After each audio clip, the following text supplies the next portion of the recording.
Hey, RetconRaider here, and welcome back to Battle Brothers Season 3. As today, we ready up for our second foray into the wildlands. Though, before we do, you may notice that several of the raiders are currently laid up on mandatory sick leave. Which is, of course, because, as implied last time, we were overdue on our next round of draft picks. Starting with Arrow, who gets mutated cornea. This subject's eyes have been permanently mutated and are now capable of detecting the subtlest movement of wind and air. While minor on its own, this allows them to better predict the trajectory of projectile attacks and better land hits on vulnerable parts of a target. Malafnoy Shrekenbold.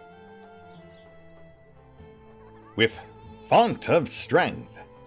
This subject's limbic system has been altered with an additional substance that allows them to sustain particularly strenuous anaerobic activity for longer. Their skin seems vaguely greener than previously cataloged as well, but I'm sure that's a coincidence. Seymore. With Subdermal Stitching.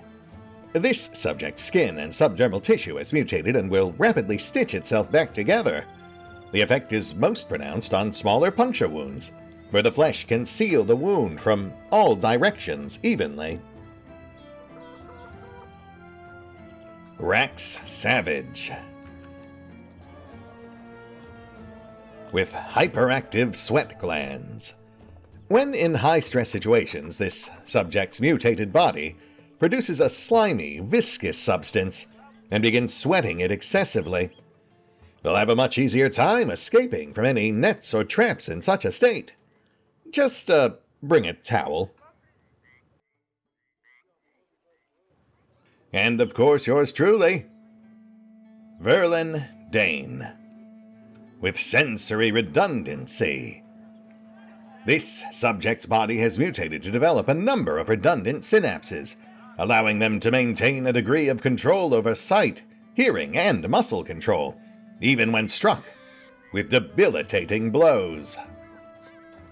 Though, of course, this boon, as significant as it may be, does come at some cost, namely an extended recovery time as we wait for the myriad solutions running through the subject's veins to stabilize. A personal sacrifice made in the name of science, though having now experienced it firsthand, I would certainly recommend against providing any one subject with more than 2 solutions at absolute most moving forward. Signed, Head Researcher Verlin Dane. Co-signed, Eerie Vaughn and King's Rook. In memoriam, Revenant. Oh yes, I suppose I should thank the Raiders in there as well. Their contributions have been noteworthy. And here we go. Here's our warm-up fight. Something which once upon a time I never would have dared to actually imagine as just being a warm-up fight, but honestly, even with a reduced roster, I think we've got this. Despite several of their number being laid up, the rest of the Raiders were not allowed to rest, but rather they were rallied by Rook, whilst Verlin stayed behind to tend to their recent test subjects. The company had come within spitting distance of another ancient mass grave, en route back to Karakin, and the sight of it had once again piqued Rook's curiosity. Given the recent encounters with bronze-encased honor guard, the head researcher could not help but wonder if there were perhaps other varieties that the company had simply yet to encounter. A worthy hypothesis, perhaps, but alas, this particular foray would be fruitless, for as they breached those burial grounds, they were indeed met by the unnatural undead, but simply the garden variety, legionnaires long since dead. And Rook sighed. "Sarge?"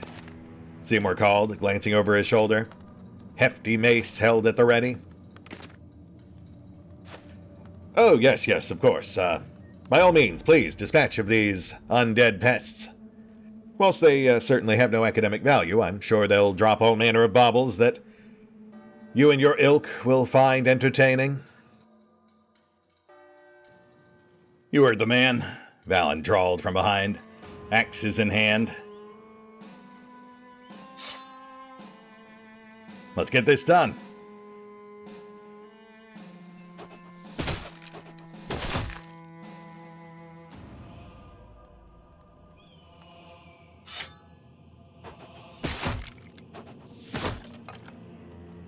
And a few hatchets later, the first figure falls, torn asunder by a series of bone-crunching impacts. With the rest of the raiders rushing in behind.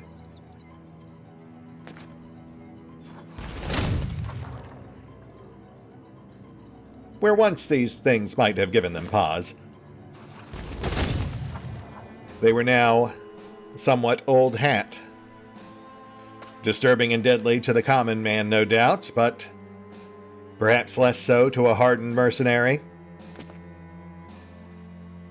Oh, and of course, I kind of lingered on it a bit with Alan, but I did update some of our loadouts. Not too much on our current crew.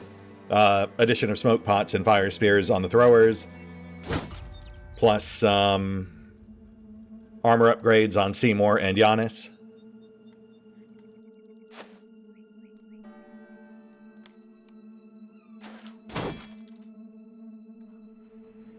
Plus, of course, the bone plates on Rook.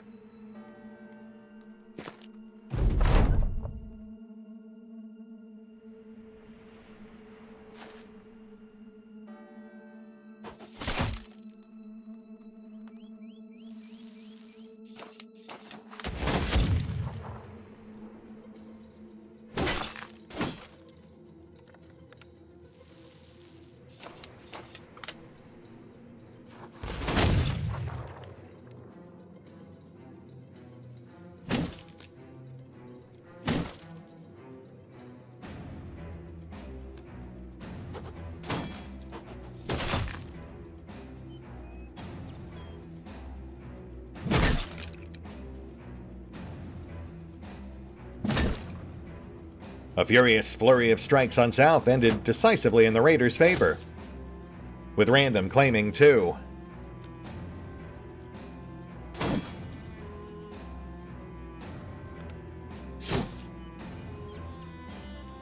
The rest of the Raider assault, however, shuddered against the shoddy but still somehow stalwart shield wall. A few devastating blows slipping through here and there, but the moldering militia still remaining mostly intact. Thankfully, the cracked and fractured bones did no favors to their already lacking combat skills. The strange skeletal creatures almost going through rote motion, carrying out ancient combat drills their minds could no longer truly comprehend.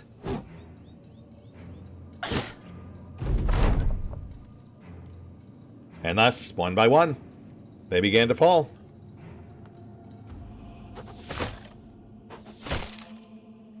One to Valen's violence.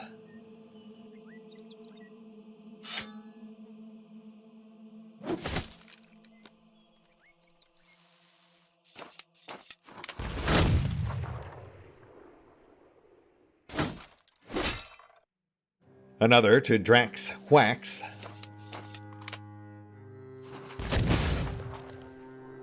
Clouds of shrapnel, though largely ineffectual against bronze-clad bone, did at least succeed in keeping them off kilter.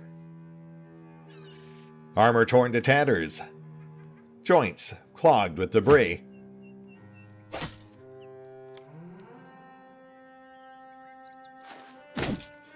Rassel rushed in on South, smashing another Skeleman upside the head.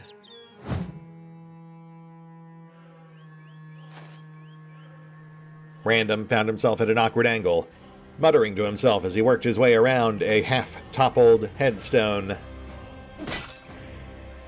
Whilst Giannis broke in his new blade by breaking down another Centurion.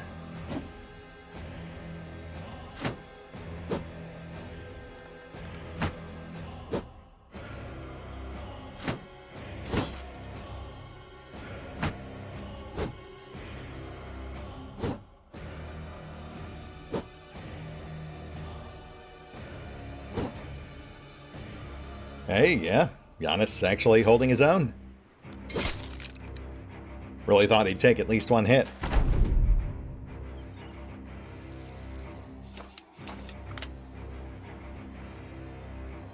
The gunners held back, not wanting to expose themselves to potential puncturing.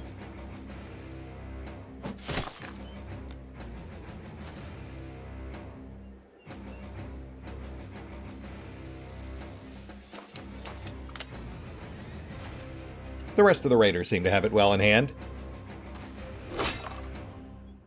as evidenced by Drakiith tearing down yet another scimitar separating spinal cord.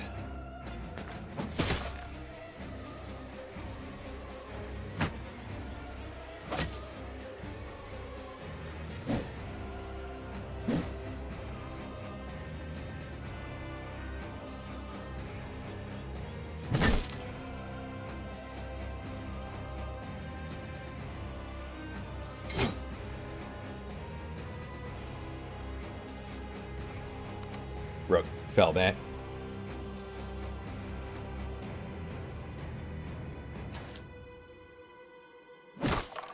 Citrus smashed another sepulchral skirmisher, then set into yet one more. While Giannis, hey, my goodness. Wow, he really is coming along. While Seymore smashed another on south as well. And now but 3 remained, the odds well tilted in the Raiders' favor.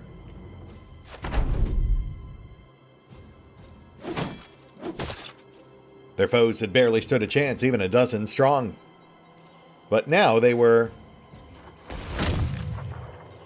literally just going through the motions. The pre-programmed attack patterns playing out over and over again as the ancient legionaries tried to attrition their opponents to death.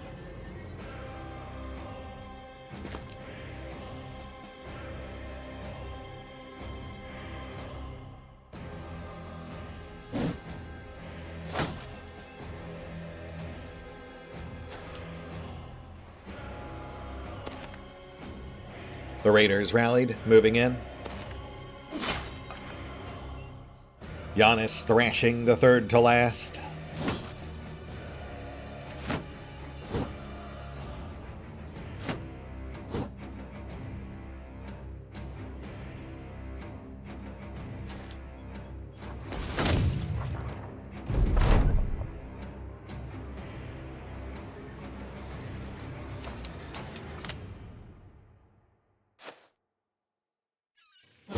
Oop.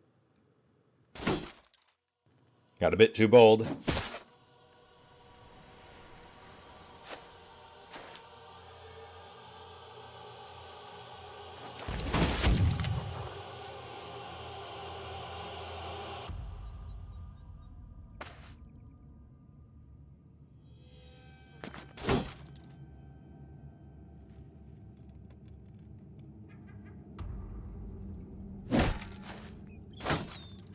Diego separated the last two,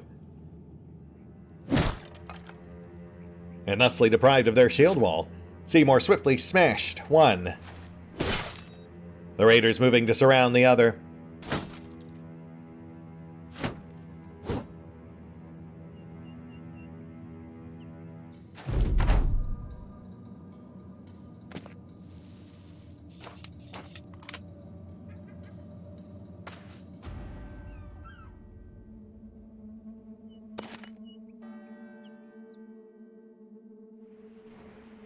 Yeah, just hang back.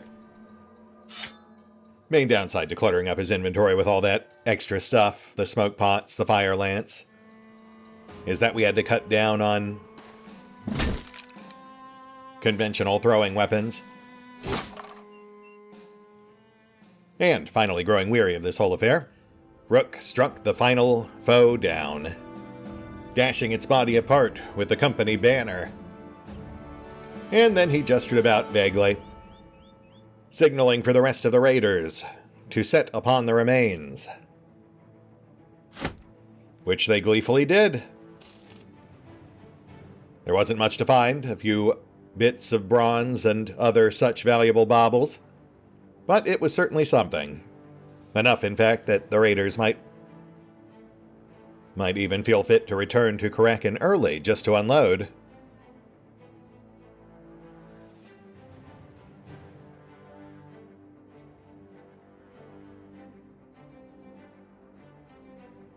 Yeah, we're not too far. Let's go ahead and dump this stuff real quick before we delve any deeper.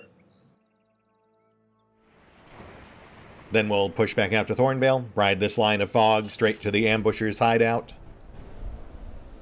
And that'll put us 3/4 done with our current quest. Guess we might as well peek in on this while we're here. Ifrit, I assume? Oh no, caravan run. Also not what we're looking for, so thanks, but no thanks. Alright, one sec.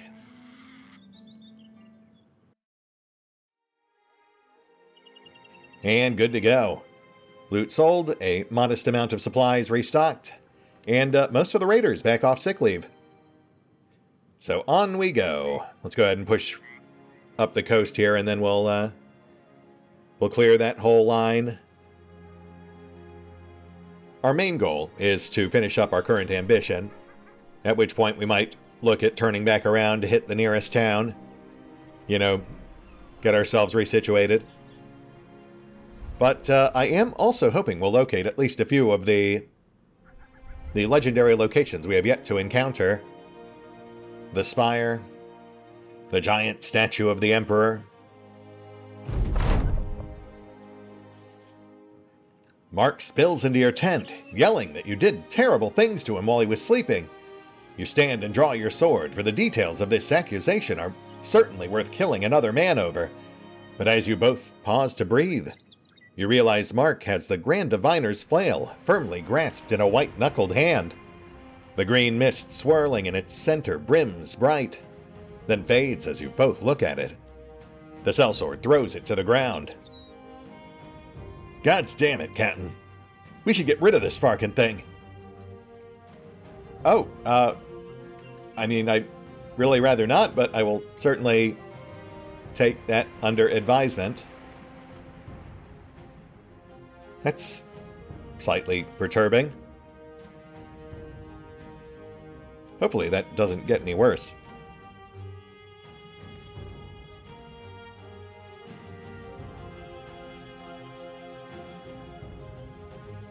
Yeah, let's make sure Mark tags in on the next couple of fights so we can get those spirits back up. We're in no danger of him actually deserting, since we have a paymaster, but... Hey, there we go. You know, he still suffers penalties and such. Perhaps sensing some unease amidst the ranks, the raiders' nebulous captain soon arranged a distraction, something to help keep their minds off any unfortunate dreams they might be having as of late. Thankfully, it didn't take long for an ideal target to present itself. Another series of ancient ruins spied upon the horizon. A few grumbles amongst the ranks at the promise of fighting yet more undead. But then a rousing cheer, as rather than ancient legionaries, they found themselves faced with but mere men. Men weighed down by mundane but easily saleable wares. Especially the Bull of Sonneberg, the leader of these particular louts. The two sides squared off, both waiting for the other to make the first move. And finally, a single arrow arced, landing well short of its intended target. And the two sides pushed up.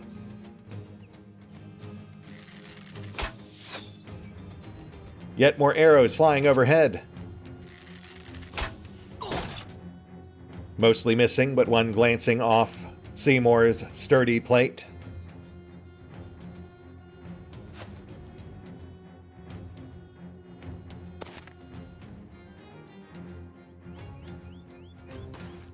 And lines began to form, mostly clustering on south.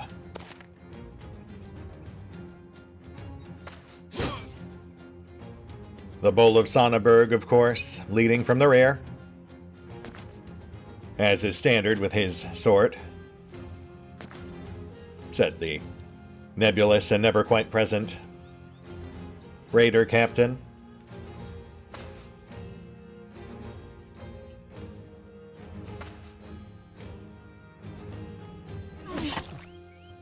A crunch of blade and bone, as Mal's crude new cleaver bit deep. A hooligan's leg half off, but not entirely severed. No, I mean, 105 damage, plus 23 armor damage, nothing to sneeze at, I suppose. Shame I didn't leave room for a duelist on him. I was just too indecisive as to whether we'd end up going one or two-handed.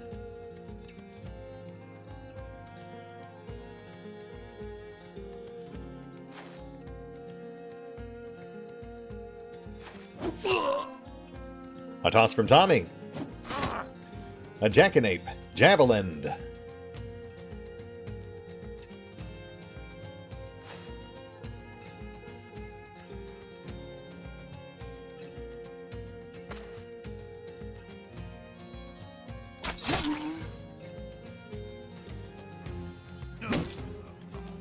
Wrestle Rex a ruffian. And the battle rages on. Though, you know, likely not for too much longer. These guys don't really stand a chance.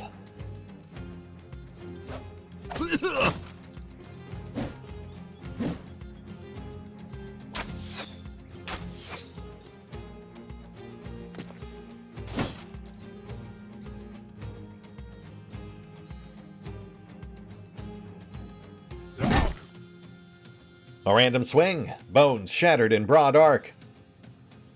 Fingers fractured, and blood spurting from broken nose.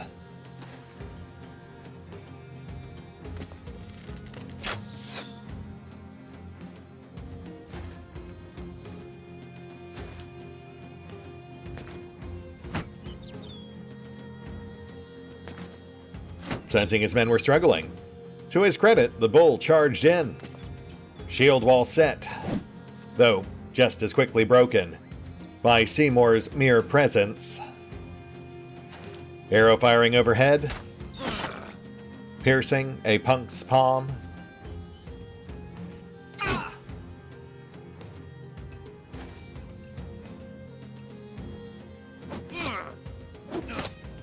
Tommy takes down a flanker with two more tosses. Mal pushing through, moving to take the bull by the horns.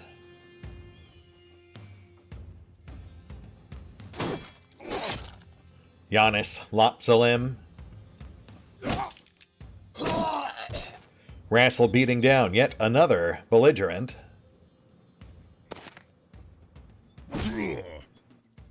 Cetrus smashes a skull. And Diego pushes through. Even as Trip guts a fleeing foe.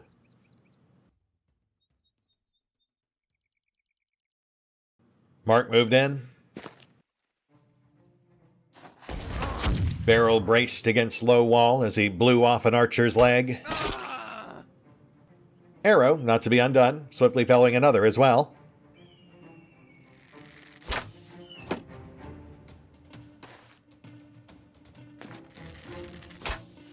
The last archer standing tucks into cover.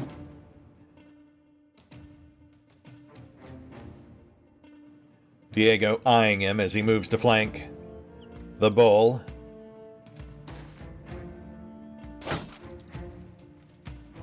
A bandit flanking the raiders in turn.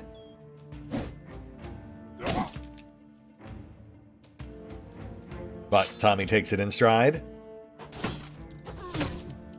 A toss catching the cat across the side.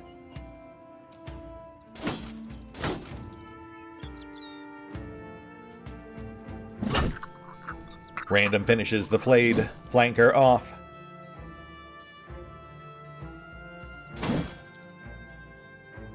And the rest begin to break.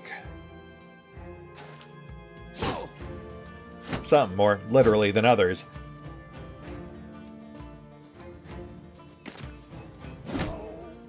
Setris shoulders the last archer aside. Giannis heading off the last lout on north.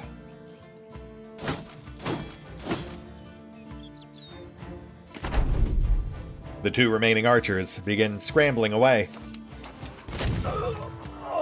Though too late for one, catching a back full of shrapnel as he turns to flee. And Diego runs down the other. The bull finally too cowed to even think to stop him.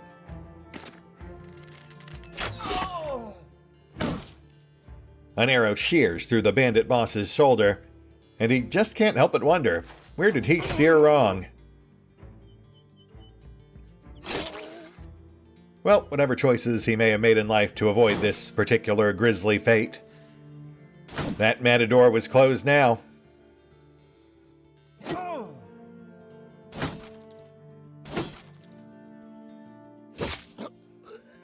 And thus he fell, impaled on the company banner. This brief but bloody beef, his last. His chance to win had been rare at best, but now it was truly well done. Yeah, I'm done. Sorry, the easier fights like this one just give me ample brain power to spare for other things. The tougher the fight, or the more stressful it gets, you know, the less jokes I tend to tell because I have to focus on what I'm actually doing. I will also say, you know, it's come up a couple of times in the comments, and I do really wish we had set this on max diff. I can't change it now. It had just been like 5 years since Season 2. You know, I was well out of practice. I figured it would take a lot more to get back into it. But apparently not. Though, you know, I'm still far from an expert, of course. But I do think we would have been able to muddle through. Albeit with a slightly higher body count. I want to say Setris got that last hit. Well done, Raiders. Sadly, not too much to show for it. Level up for Diego. Some other general goods will focus on only taking things worth 350 or higher.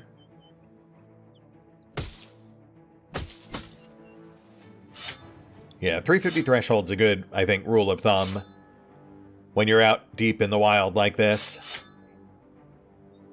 Maybe 500 if you're being really picky. And tag for repairs. Oh shoot, I forgot to sell. I'm so unused to actually salvaging Legionnaire body armor. I forgot to actually sell it. But that's fine, it's just 2 slots.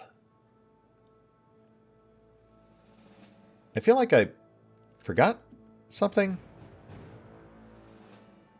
I'll figure it out later.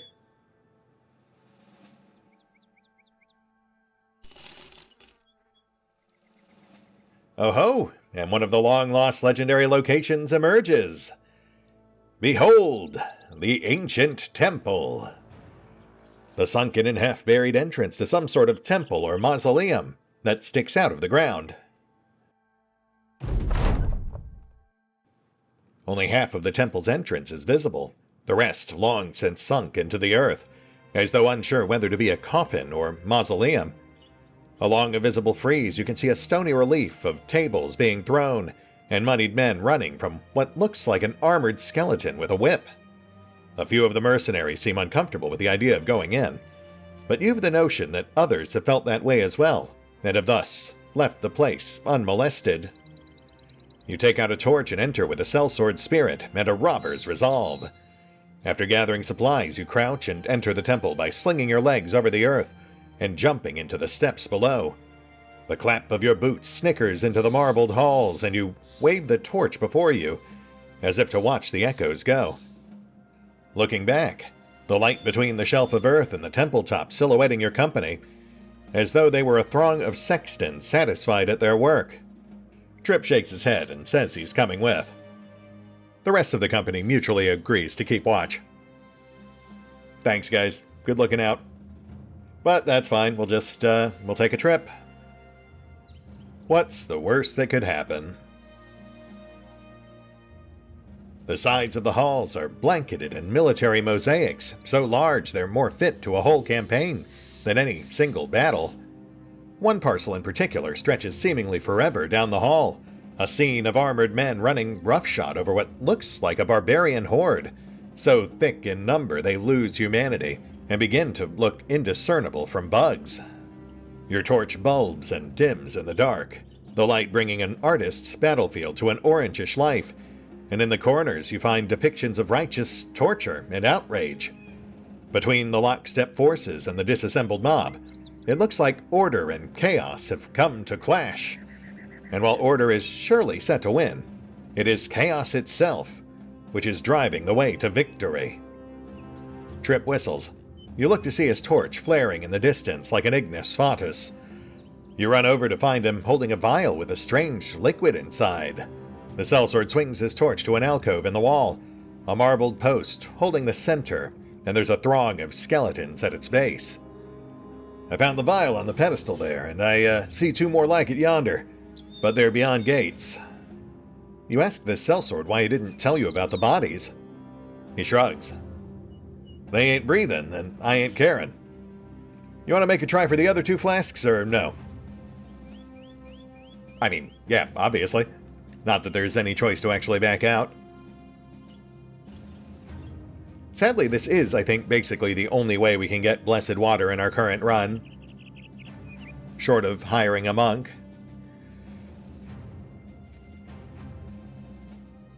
You find the next vial set behind a chest-high gate. The flask itself is grasped by the stone claw of a wingless gargoyle, hanging down from the ceiling. There are a few glyphs on the slab in front of the gate, but the words are ancient, and even if they weren't, you're not sure how well you'd be able to read them anyway. Suddenly, a voice booms overhead. A flock of birds are in a field when a hunter comes along. The hunter draws an arrow and yells out as though in pain. A few birds fly up. The hunter kills them. More birds fly up. The hunter kills them just as well, and he begins to cry as he collects their bodies. More birds fly at the sound of him, the hunter's crying and killing. He can hardly knock arrows fast enough, and he has to pause to wipe his eyes. One bird turns to his friend and says he should go console the man. What does the bird's friend say in return? Is this a joke? Never mind his tears. Watch his hands. The voice is silent for a moment, then returns. Correct! Jolting with ancient engineering, the gate slides down and the gargoyle lowers within arm's reach, the vial's rigid guardian staring with stoic aplomb. You grab the vial and hold it close as though the monstrous stonework might come alive and take it back. You wave your torch around and demand to know who is speaking. The voice laughs, but that is all. Trip looks at you and shrugs. Well, we got the treasure, didn't we? No harm in trying for another. Indeed. Ask me your questions, gatekeeper. I am not afraid. The last vial is behind another gate, an unsettling one to look at just by an architectural standpoint. There are not mere stone bars here, but twisted iron spires scarred with scoria and slag, and the gate is not at chest level, but at your shins. The vial itself is on a further rise, meaning you'd have to reach under the wall and then up again to get it. The voice returns. From me, all comes to being. From me, all shall be in the end. When man crosses the earth, I follow in his footsteps. You stand in the silence and look over at Trip. He shrugs.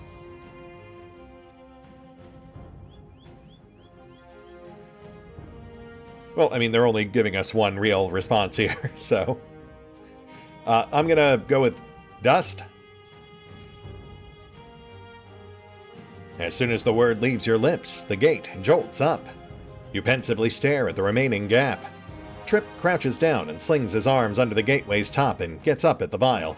His fingers scrape its glass while the gate's spires rattle in their catches, like a bear reluctantly letting someone brush its teeth.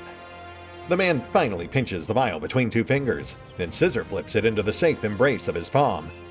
He stands up and hands it over. Simple enough, eh? You nod, but then turn around with your torch and yell out, demanding to know who was talking. There is no answer. A brief search in the darkness turns up no hidey holes or dugouts, but you do find scraps and notes with drawings on them. The pages seem to indicate the vials are capable of killing Wiedergangers with but a single touch of the liquid within each flask. There is also a sticky paper with a crudely drawn woman on it. Whoever was here, you don't care. You take the vials back out and return to the RetconRaiders. They draw swords at the sound of you and then sheepishly sheathe them once they see your face. Sorry, Captain, Mal said apologetically. Thought you were a mite dead. And walking. A walking dead man. Well, you're not wrong. Technically speaking, we're all walking dead men. We just haven't figured out when to lay down. But I digress. You know, it's funny. I definitely do remember that event now that we've played through it again. I want to say we did that back in Season 1 as well. I do not recall the sticky art piece at the end, though. That really does kind of recontextualize things. That I definitely do not recall.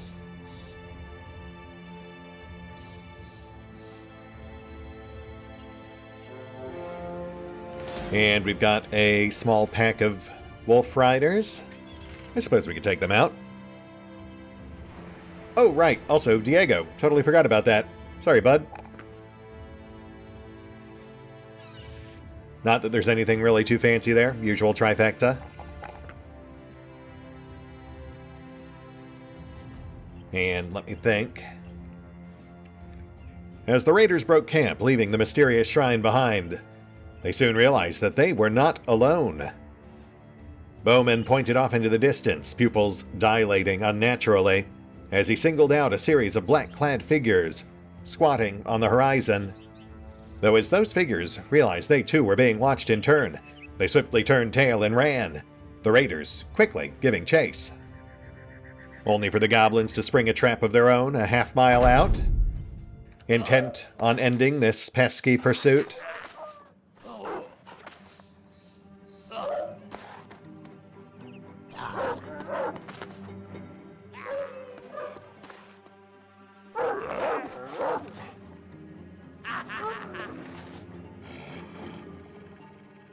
Bowman was the first to react, literally seeing the ambush coming. A well-placed arrow arcing high, then lancing through a rider's face. The rest of the raiders shuffled uncertainly, falling back into a roughly triangular formation, one which would guard their handful of backliners.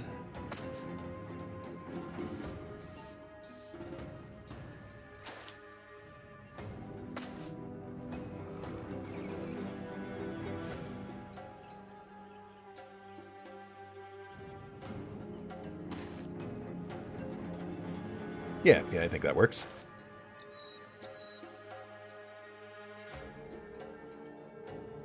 Oh no, I slightly messed that up, but that's fine.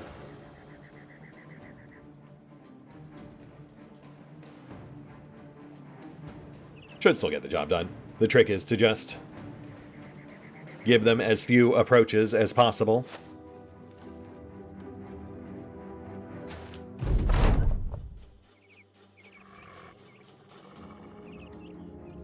But ideally, I would have Sigmar plugging that one last gap.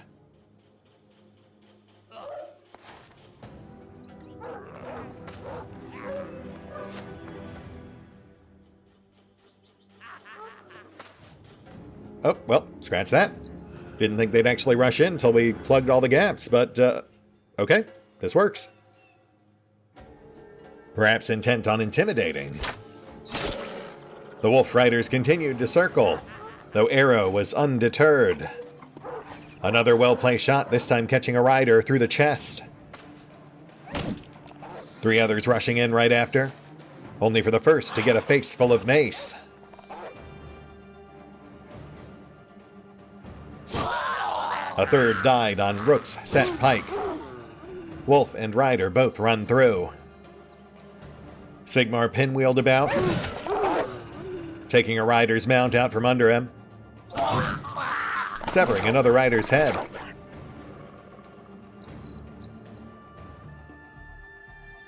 But the rest of the raiders held, still warily watching the other half of the still circling pack.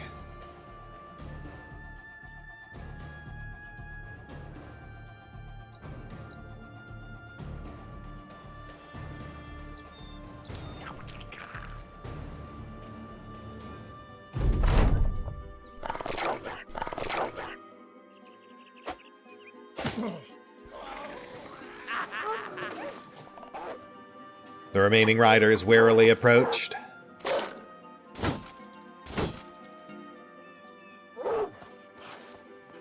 Not quite in contact just yet, but obviously poising for a potential charge. Val putting down another wolf and rider. Though as he exposed himself, another quickly juked out to one side. No doubt intent on capitalizing, but instead impaled, courtesy of the ever-watchful Arrow.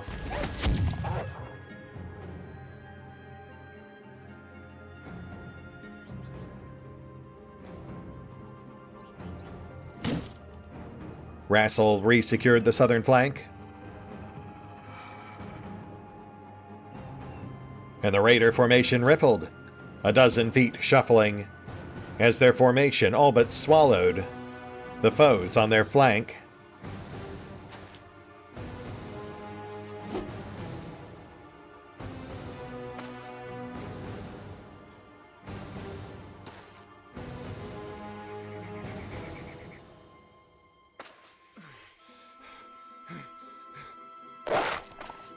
Seymore stumbled, too weary to swing again so soon. Random pushing up behind. Censing another rider's end.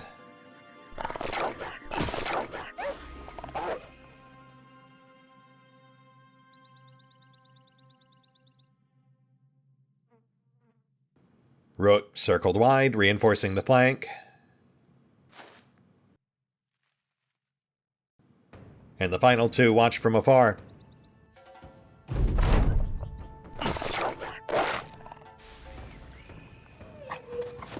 But finally made their move.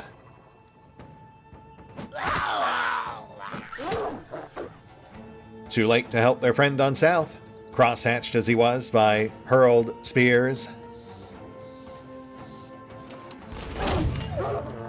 Alois sweeping 2 more wolves at the knees.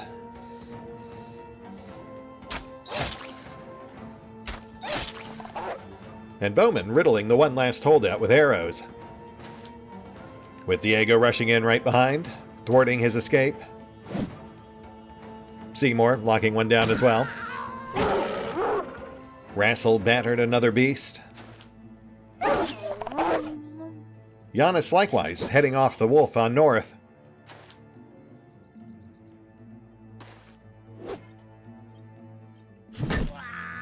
The final foe on south fell, crushed neath random flail. The one on north nailed down with equal ease.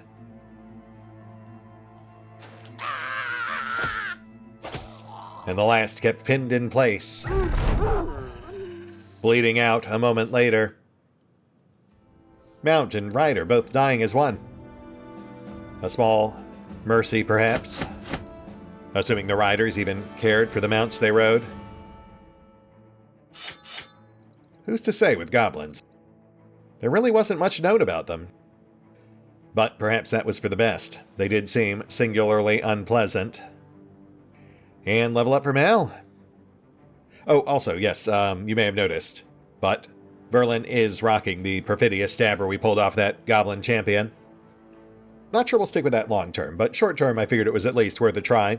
My main concern is it only has half the durability of a standard fighting spear. So we may switch back if need be. Which just leaves the ambusher's hideout, and we're here at the perfect time to attack. After dark, when they are at their weakest. Though, unfortunately, glancing at the clock, I don't think we actually have time for that today. But we will close out on this level up. We'll take the MDef, we'll take the melee. Could have rolled better, but, we'll take what we can get. And I think we'll go ahead and either... No, we'll take the morale. We want to get that to minimum 50. But I would also like to bump his fatigue if we get the chance. Need some extra wiggle room for a proper helmet. And then perk. I guess really not much question there. I do, again, wish I'd left room for Duelist, but we'll go for good old Berserker Frenzy. Though I do also think, if we ever do run a Season 4, I think I am apt to go back to what I did back in Season 1 with banking Student first, just to expedite character growth. And then skipping Colossus entirely. The extra health is nice, but also I feel like there are other more exciting perks we could be investing in. That said, yeah, I guess this feels like a good place to call it. Right on the cusp of claiming our third Goblin camp. Though we do still need one more to complete our foolish ambition. Guess I'll see you then.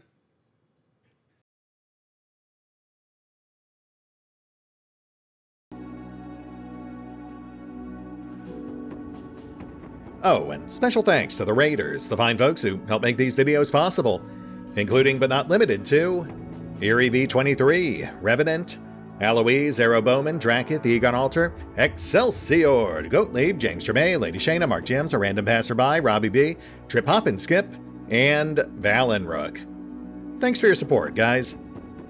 That said, if you'd also like to help support the channel, then feel free to push the buttons that do the things. Trust me, it does make a difference. Or you could even check out the PayPal, the Patreon, the Nexus GG, or the YouTube memberships. Links are in the description.